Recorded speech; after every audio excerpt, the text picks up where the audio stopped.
Okay, why don't we start, and we'll go till 6:30. Well, you all know James. He graduated from the California Institute of Integral Studies and is a licensed psychologist. He also trained with Free Association and existential psychoanalysis, and he's part of our faculty as supervising analyst with our new crew of people that are training. He's been involved with us at Esalen pretty much from the beginning.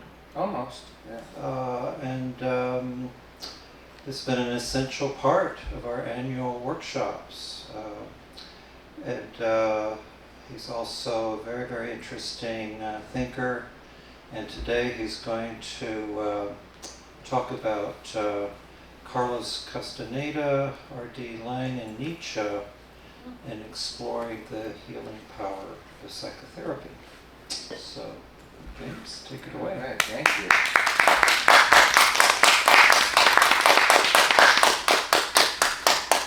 Well, yeah, you know, I was sort of revising this paper a little bit today because I realized so much has been said so far, and I was reflecting on how sort of brilliant a lot of it's been, and I don't know, I just thought I want to read this paper, but I also just wanted to say that there's some sort of miracle that we're a part of here. You know, it's like the way the group has come together, the way I know Michael works all year to make this happen, and Nita, as always, has the magic that brings the group together, and it's just, you know, I think it's just so amazing. And so, you know, one of the things I was thinking about is that in some sense we've already been, you know, pondering a lot this question, what is healing, but we've also been, I think, experiencing it here this week in some way, and a lot of different ways. It's a little hard to know what can be added, you know, to the question, what is healing? You know, already we've thought about healing in terms of how it's related to coming into wholeness, as Michael talked about, all of those etymological relations, sanity, wholeness, soundness. It also involves confronting pain. As Fritjof talked about, it's intrinsic to all living systems. It involves reproduction, and even death is a part of life and is therefore indirectly healing. Accepting loss is healing. Healing means also healing in the context of a dying and sick world, you know, in reference to Will's talk. Healing throughout all the talks is, there's an insinuation that it's loving, and it's also how being loved can be healing. And, you know, Heather, among others, brings up how healing is has to do with relatedness to the world around you. Nita showed you how healing, breathing can be healing. And Daniel showed you how healing can be involved in discovering yourself through dance and disclosing yourself and meditating and reflecting through movement. And these are just some of the lessons I've gathered this week, but I'm not mentioning a great many others. But reaching back even further, this group, our group, has always been talking about healing in one form or another. Each year we ask a different question, as you know, but it's as though each year we have asked the same question in a dozen different ways. What is therapeutic? What is authenticity? What is love? What are altered realities? What is ethical? What is sanity? What is community? One could argue that healing therapy, authenticity, community, love, altered reality, ethics, or our way of relating to one another, and sanity, or being whole, are all essential aspects of healing. Indeed, one would be hard-pressed, I think, to have a comprehensive discussion of healing that does not include mention of each of these. But before I discuss what I think about healing, let's take a moment to consider now not just what has been discussed in these talks, but also, again, what you've experienced this week. Healing has happened probably for some of you with regard to what's happened between you and other people. For some of you in the privacy of your own reflections. I hope there has been some opportunity to experience some aspect of healing. For some of you, it would have been the way that your mind wandered to your own memories and experiences while people spoke. For others, during breath work. And for some of you, it may have been through the struggles you've encountered to connect with one another, including both the frustrations and the delights, both of which reveal something about you and provide an opportunity for healing. So as you hold those things in mind, let's just take an interlude with Rumi, who reminds us that the breeze at dawn has secrets to tell you. Don't go back to sleep. You must ask for what you really want. Don't go back to sleep. People are going back and forth across the door sill where the two worlds touch. The door is round and open. Don't go back to sleep. So, as far as my thinking about healing, what is healing? Well, let's start with what seems obvious, that it's sort of a metaphor. It seems to be suggest a sort of response physically to a wound or other form of malady. For instance, when you have a gash that in your flesh that slowly progresses from the initial trauma, when the flesh was torn and bleeding to the point where when a scab develops to protect the body until days, weeks, or months later when only a scar remains. Healing might also refer to the progression from a state of disease, when a virus or bacteria has used the body as a host to the point when we feel like ourselves again. Healing seems to start at some point when the body does not feel like our own, when it has been taken over by symptoms of illness, or when our seamless control over it has been disrupted by the pain of a wound or a broken bone. We might say healing is complete when the body is whole, when it feels like home again, like it's our own. However, the sort of healing we are here to talk about today, and we've been talking about all week, is a lot more difficult to describe. There is no wound that we watch knitting itself back together, no broken bone that becomes whole, and no virus that is eventually expelled, leaving us feeling whole and complete. Nonetheless, we use healing as a metaphor because we feel something is amiss, that there is some pain that must be addressed, something untenable in our lives, a depression, anxiety, or insurmountable relational pattern that keeps us alone and tormented. We hope that we can be healed so that our lives, like our bodies, can feel like our own. But what makes a person unwell in the first place? In a dearth of understanding about the things which trouble us most, conventional psychology has at times tried to use the healing metaphor to find familiar answers to elusive questions. For example, psychology is asked, why do people suffer? The answer, because they are sick. Another metaphor. How did they get sick? From something that happened to them, perhaps from trauma, or from a biological or neurological disease begotten by genetic circumstances or other biological ones. These suggestions are obviously somewhat comforting because they imply that there is something aside from the person that is treatable, diagnosable, perhaps curable. Never mind that we cannot define trauma without superimposing an assumption of causality. Causality is not a provable thing. It's something you suppose, and then you find it. this idea that there's an event or series of events that cause your distress.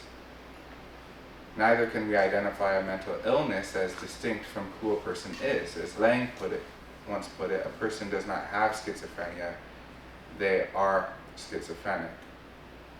Keeping in mind he was critical of that term. So if we are not healing from trauma or some cause for our distress, nor are we healing from a mental illness, what are we healing from? From the psychoanalytic perspective, our suffering more often has to do with repression, the conflict we experience with regard to what we want, or our love, our sexuality, or even repression of our aggression or hate. We shut down these feelings of sexual desire, deny that we hate or envy someone, and try to control when and who we love. Laing came to think of repression as an aspect of a divided self. He suggests that we are all in conflict, not only with our desires, but also with our experience. Do the things that happen to us play a role in this division we experience with ourselves? Absolutely. But following one of his influences, Jean-Paul Sartre, Laing focused on what we do with what happens to us and how we navigate untenable situations. For instance, what choices might we make in response to mystification, when a caregiver deceives and confuses us, or when violence masquerades as love?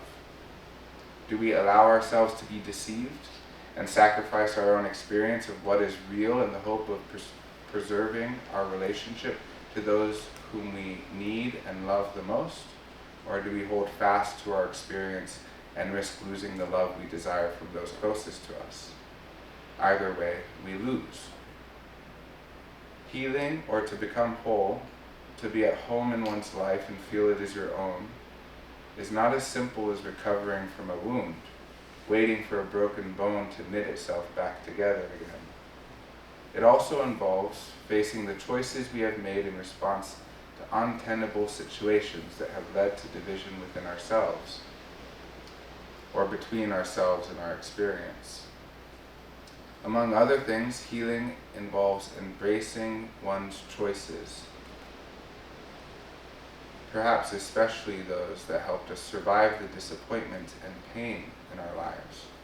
I can see no way to accomplish this that does not involve confronting the pain embedded in the experience we have defended ourselves from. This is obviously Freud's contention when he once explained to his patient that the aim of psychoanalysis is to convert hysterical misery into common unhappiness. To translate, hysterical misery is the type of suffering that comes from resisting the pain of everyday life.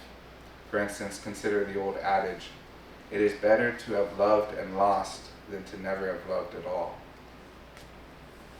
Conversely, the neurotic or hysteric person says it is not better to have loved and lost, it is better to protect myself from the pain of loss by forgoing love.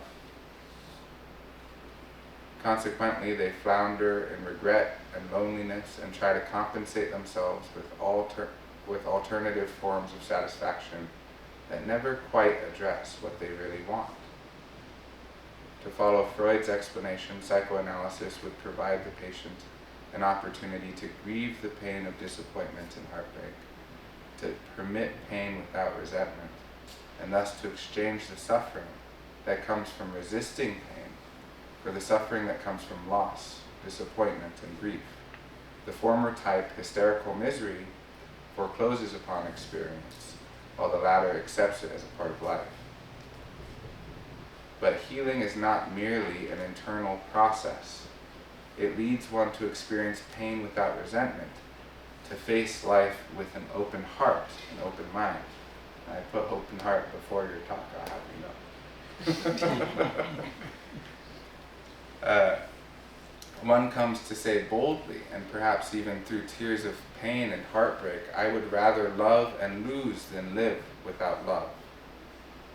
In this way, psychoanalysis, through confiding one's experience with another, is healing both because it involves the reclamations of one's choices and experience, but also because it involves opening oneself to an intimate and authentic relationship with the analyst. However, healing does not stop in the therapy office, nor is it even primarily in relation to oneself. To consider it in this way is insular, perhaps even narcissistic. After all, what is the meaning of healing if it leaves the person as an individual in a vacuum with no impact on their way of life?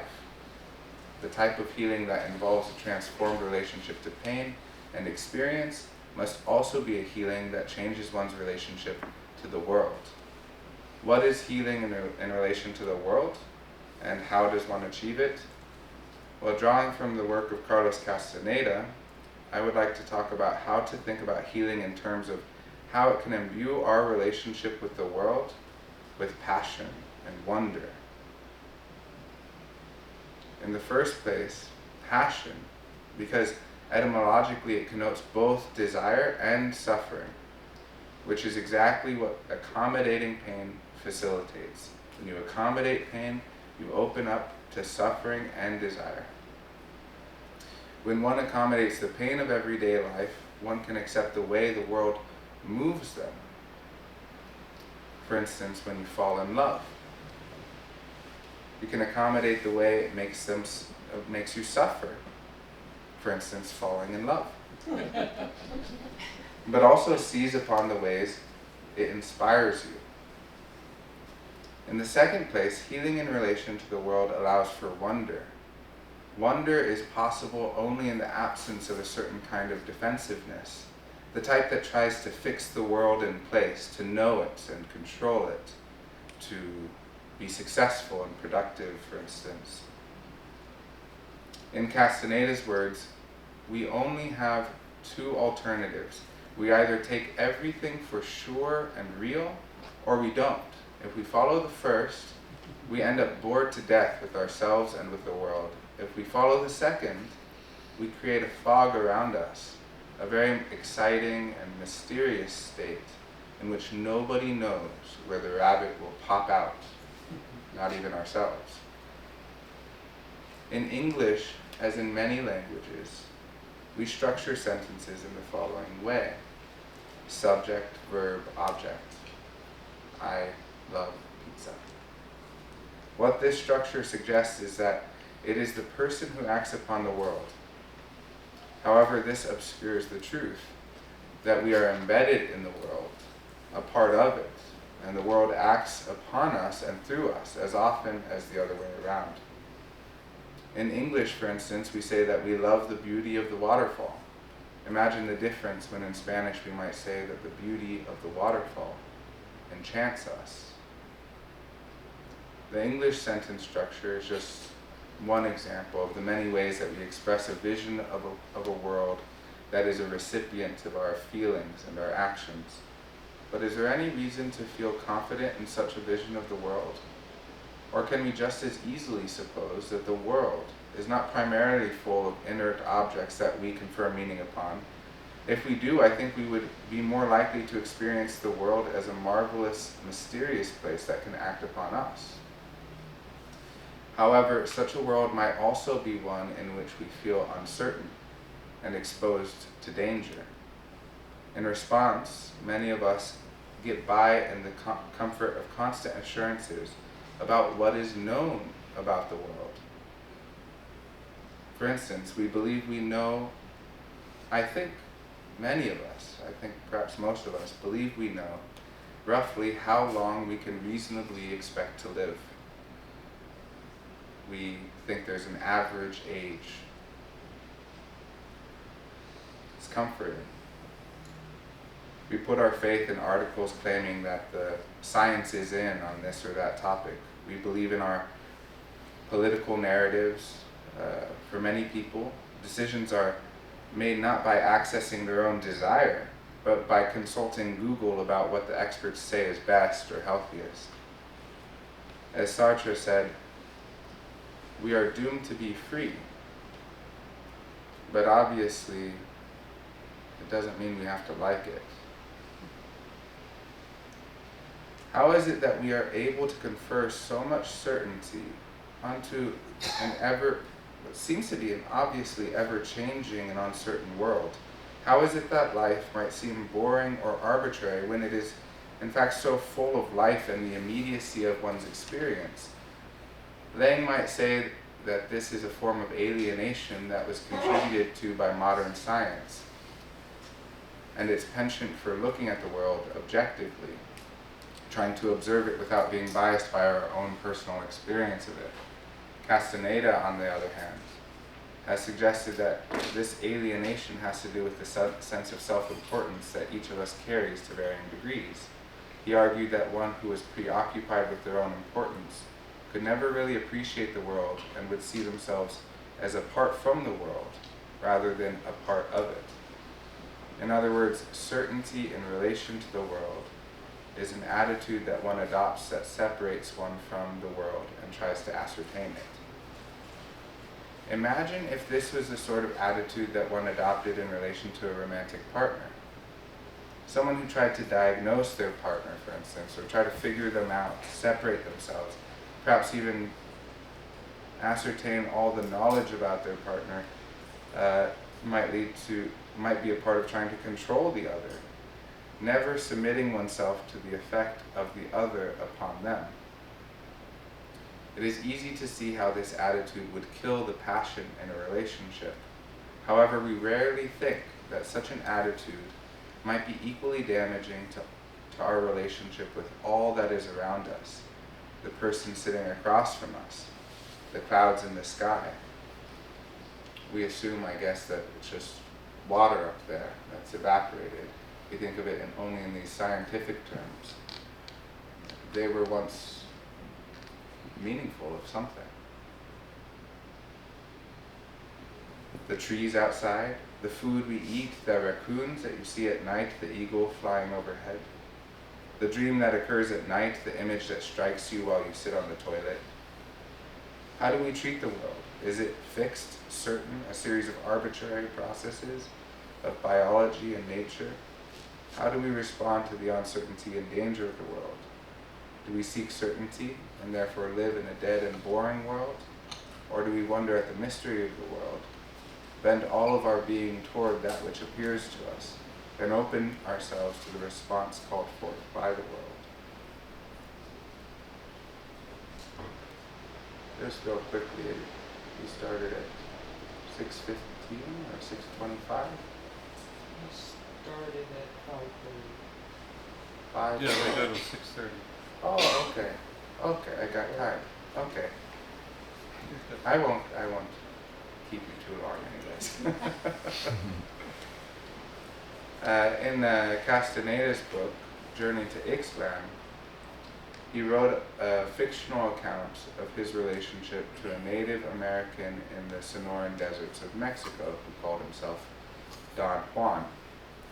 The book relates how Don Juan teaches Carlos about a way of life he calls sorcery. Among other things, Don Juan's sorcery included a consideration of what he called powers within the world. Don Juan explained to Carlos that the wind sweeping over the desert chaparral could be an expression of a power, that the plants had power also, and animals too. Power, he said, was something that moved through the world, could take a hold of you, move through you, but was also something that you could wield and become deeply personal to you. One day, Don Juan showed Carlos how to hunt power. In the desert, they stood on top of a hill to catch the attention of the power which animated the wind. The wind started to follow them and plague their steps, making it difficult to walk or stand upright. Carlos and Don Juan had to hide behind a rock. They waited and watched as the power blew its way into the clearing in front of them. A shape appeared in the shadows. Carlos, spooked, asked Don Juan, "What is it?" "Shh, it's an animal." "A dog?" No, its feet are up. They're kicking. It's like it's in the last spasms of death. It jumps at an impossible angle. "Be careful," says Don Juan. They can be most dangerous just at this moment when they're about to die. It leaps. Carlos springs to life and runs up a boulder with such agility as he had never experienced before. Moments later, he jumps down and walks into the clearing, laughing. Don Juan, it's just a branch being blown by the wind. I figured it out. It's okay. Wasn't that what you wanted to show me? Be quiet. Don't think you have accomplished anything tonight. Moments ago, you stopped the world, your ordinary way of maintaining the world, and you experienced power. And now you have returned to being an oaf who knows everything. What can we take from this? I would suggest that power is a little bit like what Nietzsche might mean in the will to power, a form of passion. It's a form of passion that you can experience when you do not foreclose upon your experience of the world. As Castaneda wrote, it is something that takes possession of you, but is also deeply personal to you. It's something you must submit to in order to experience and also feel empowered by it, but you also have to embrace it as your own, allowing the world to move through you. In the Sonoran Desert with Don Juan, Carlos made a choice to see the branch rather than embrace the power and the experience of alertness and wonder when he did not know. I think love is an example of something that could be like that. We can take someone as known, or we can behold the mystery of them. To do that, we would need to submit to our experience of them without trying to fix them in place.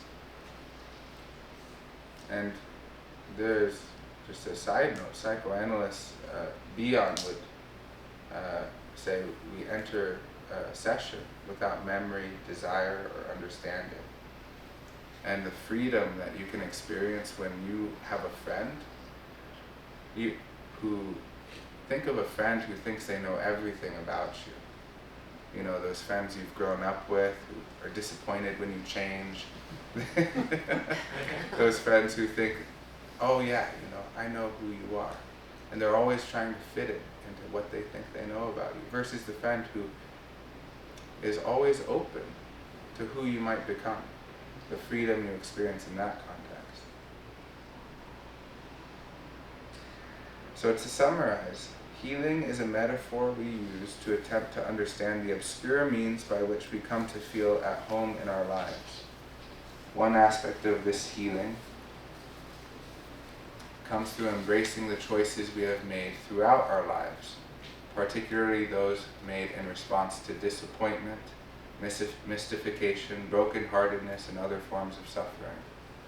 But many of these choices involve sacrificing aspects of our experience, desire, love, and relationships. Confronting them involves accommodating the complicated forms of pain those choices attempted to protect us from.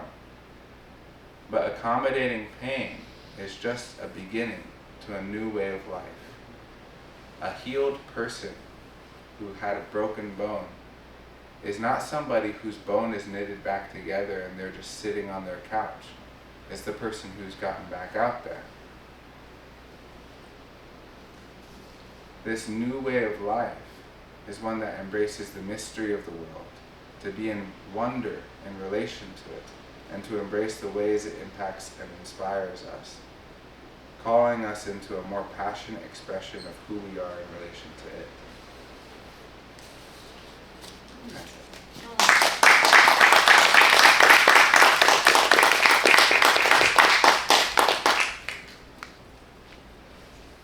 Well, thank you, James. I loved that paper.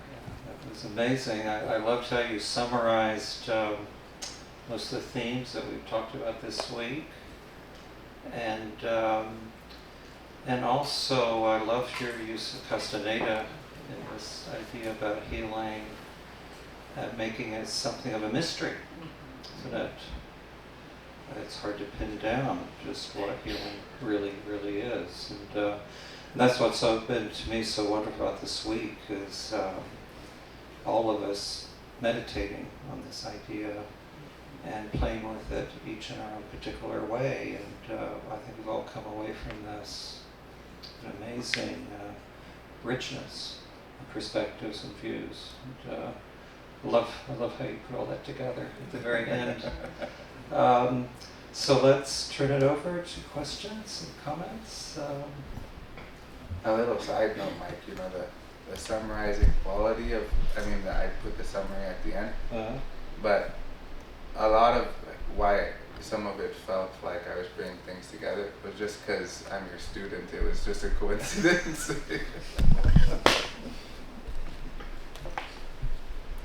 Thanks, James. That was great. Loved it. I loved it bringing in Carlos Castaneda, who was definitely someone I was obsessed with at one point. But one of the things that you talked about, that whole business about power and how he ran up the hill and came down, and it's one of the things I talked about at the end of Breathwork the other day, that I encourage everyone to not invalidate their experience, not to go back to, oh, that was just, that was whatever. That said it so well.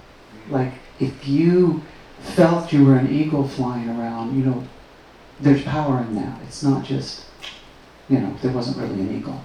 So thank you for that. Thank you. I love the weaving of the week's experience, but the weaving of the concepts that you brought in. I really, really appreciated that. And two of the things that stand out, that one in particular that I feel like we've been dancing around the edge of and spoken to a little bit, is the mystery, and the ability to grow your capacity to not know. How I think that's a huge part of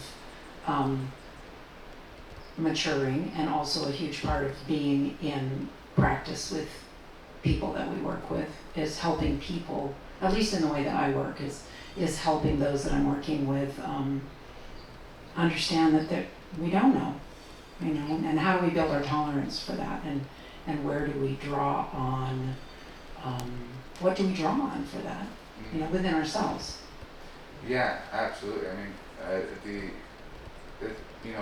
think talking about not knowing in therapy is something that gets brought up from time to time, and I think one of the things that I got from Castaneda and some from Heidegger's book, What is Called Thinking, and the skeptical tradition about thinking, is that you're not knowing, but it's really not just a permissive or passive thing. It can be a very passionate thing. And I think it can be something that when you don't know, it actually facilitates intimacy with another person, that you're thinking towards them but never arriving, and it's always exposing more and more. And it's holding open the possibility. Mm-hmm. It's space for what's possible. Mm-hmm. Yeah, beautiful. And then the other piece that had a similar feeling is a capacity to tolerate the pain. Mm-hmm. It's not numbing it, it's not shutting down to it, it's not not choosing it, it's being in it, and a tolerance for it that is alive. Mm-hmm. I really appreciated you naming that. Yeah, I think there's a connection. Yeah. Absolutely. Thank you. Yeah. Thanks.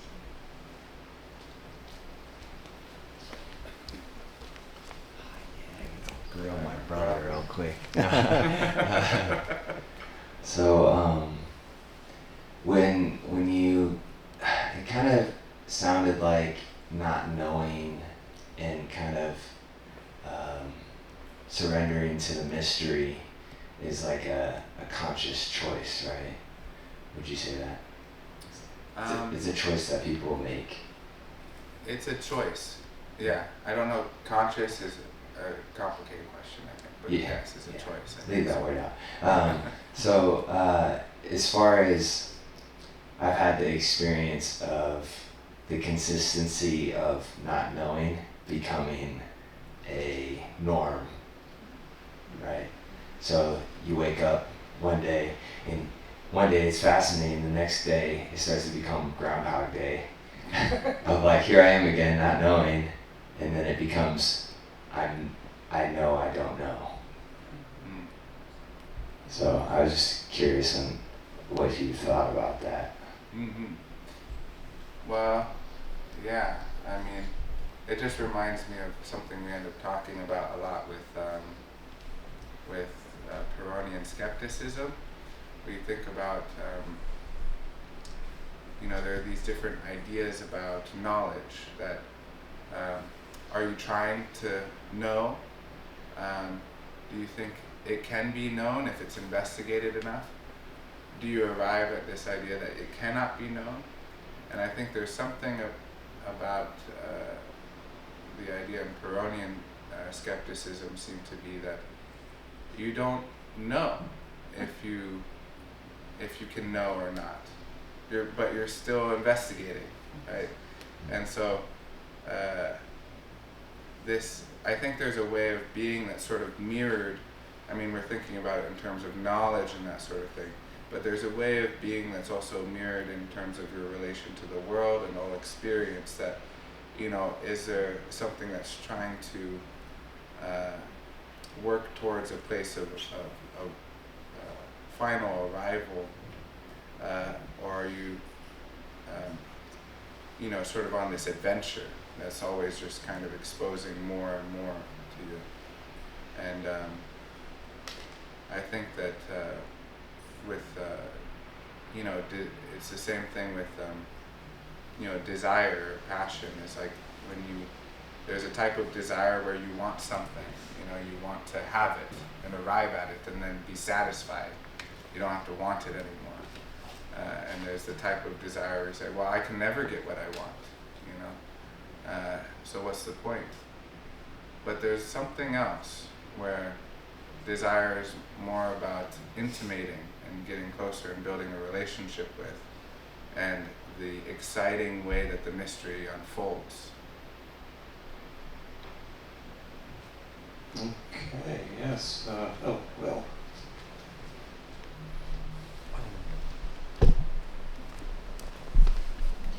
I loved your talk, and first I'm going to take this opportunity to smuggle in a quick comment about Nina's talk, which is a webpage that has a lot of stuff on suicidal feelings, www.willhall.net/suicidal feelings, if people want to check that out.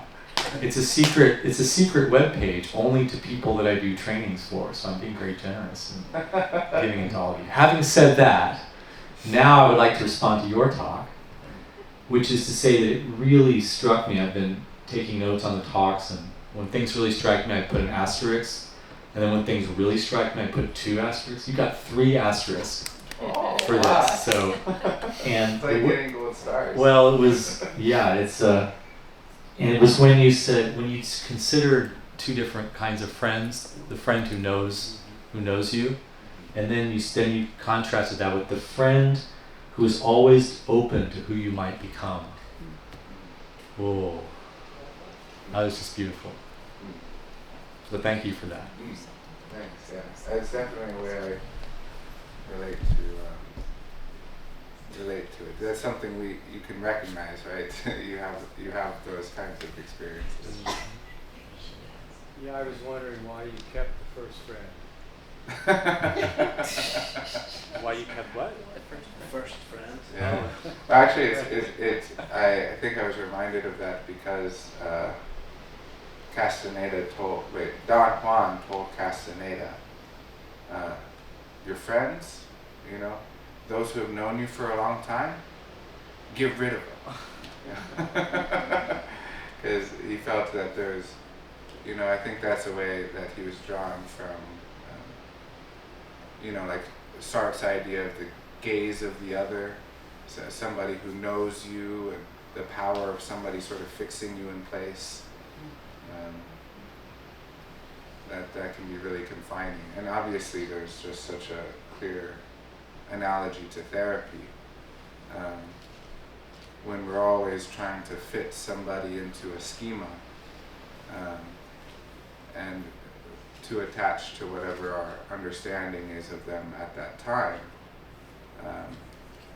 It doesn't mean you should throw out all, of your thinking, but if you think you really know, I mean, it sort of has this confining effect, that they're always having to come up against that force that, I know who you are, here's why you are the way you are, and that sort of thing. Yeah, has everyone read Castaneda? Anybody who has not read Carlos Castaneda? Oh, he's really amazing. He was a dominant presence in the 70s. And it's fascinating because,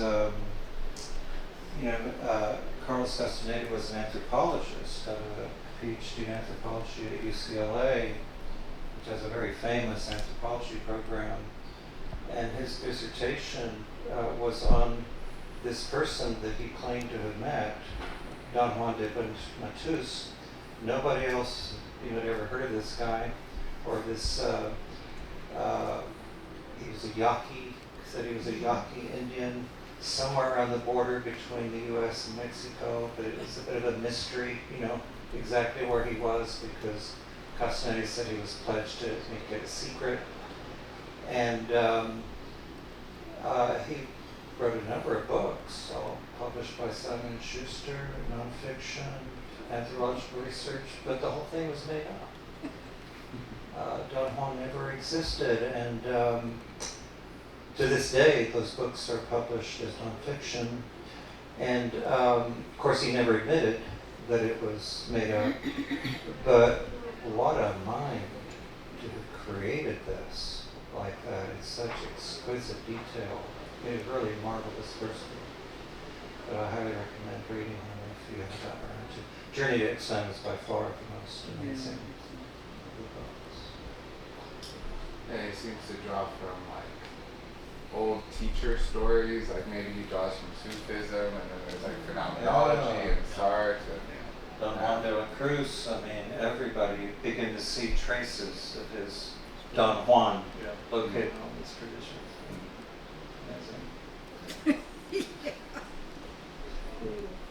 Little trick and magic. So, anybody else? All right. Thank you so much. It was a wonderful